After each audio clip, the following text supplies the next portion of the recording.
just getting prepared and we'll be starting in half an hour. Is it the first time you come here? No, I came here 15 years ago. Exactly, so you've been here as well. Oh, that's very interesting. I think a few times. Yeah, okay. So we're returning here to Maceo, which is a very nice place. And we've been in some other places during some time. Yeah. So Thor, you're going to talk about AI, perhaps link it to business, and perhaps be a little bit geeky or non-geeky. Most people are they always say they're not geeky at all, and they're always a little bit. But they're more business oriented. That's true. So I just wanted to ask. We met in 2007, and you were working with maths in marketing. So what was that about? Just before taking to the next step. Yeah. So math and marketing was in general. I was working on math applied to various business problems. At the time I met you, I was very much focused on marketing. Exactly. Yeah.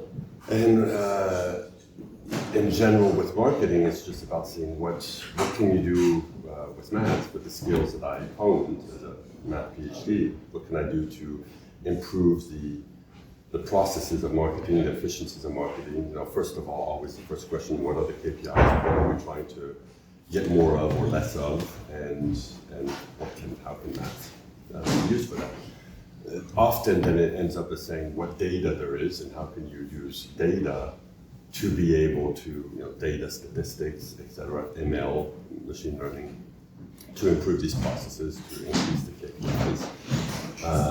And a big part of that, I would say, I'm not sure it's the time that I met you, but eventually I got a lot into marketing that involved also semantics. So, there was a lot of AdWords going on, or AdSense at that point. We started, and so one of the things that I did was, writing programs that would extract or process words to be able to then, align the keywords or diagnose how well the keywords were, how well the landing pages were aligned semantically to that. So a lot of. I've mentioned very often the project you did with SFR. What was it with SFR? It was to see how many emails per time period you should stop to do emails. Yes. So that was interesting. Yeah. That was interesting and had nothing to do with semantics, but the whole point was that I saw that a lot of I worked also with non-digital marketers, and in fact prior to that I worked with a marketer that had to send this catalog. It cost him €2.50, I think, to send this catalog.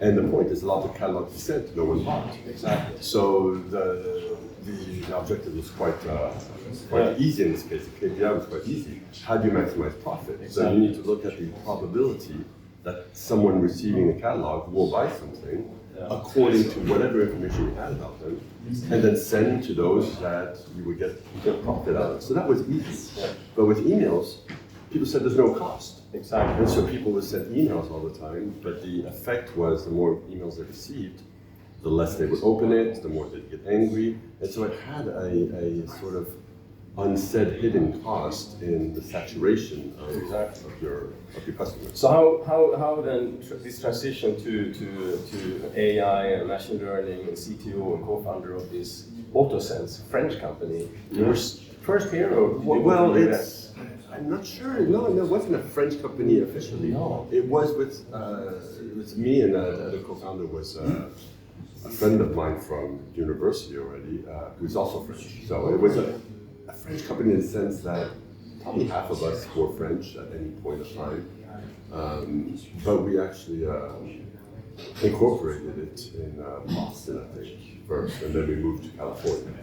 And that was about sound, AI for sound, not speech, not music,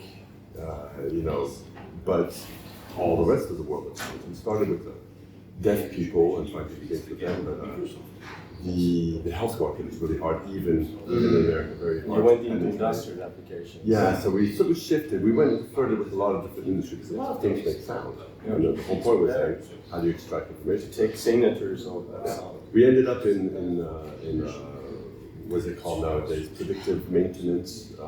There's some money. Yeah, exactly. There's money. It was a very easy problem. easier than the rest. And how was entrepreneurship in the US?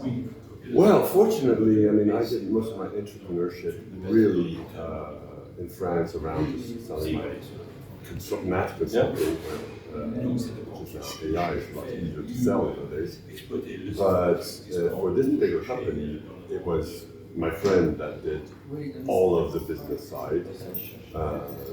Maybe too much so, even at some point there's a bit too much separation of the technical, promises being made that were a bit hard to do technically and things like that. But he really took care of all the business side.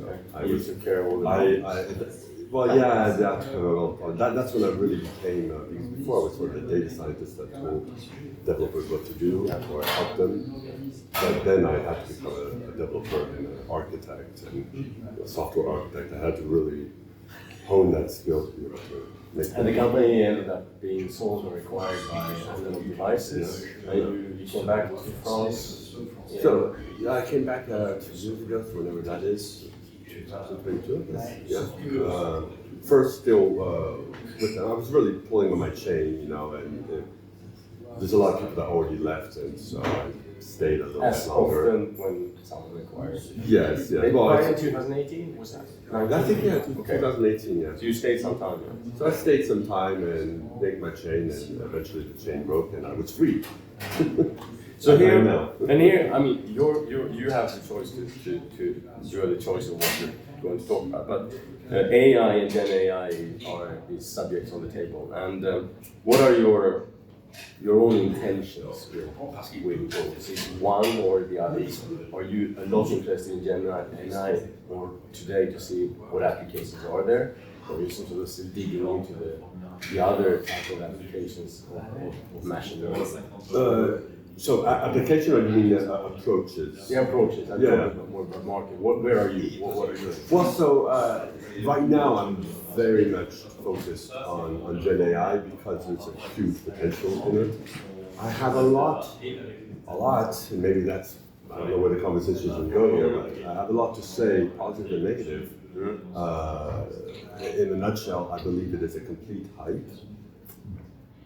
A complete bubble, but also it's transformative. It's going to be there in the future in some form after we iron out all the patterns. So you can't believe all the promises are being made, and you should have to be careful how you invest and what you invest. But at the same time, you better have a foot into it because this is the future. And your view on this, is it very important now for even the mid-sized companies to gather some competence in order to understand, as an individual, not get into the hype? Yeah, as an individual level, I would say, almost. I'm not sure like a plumber, but even a cook. I was talking to a cook yesterday, and a cook who actually has a restaurant, right? There's use cases that come up even there. It's really a new thing. People are figuring out the use cases and what works, what doesn't work.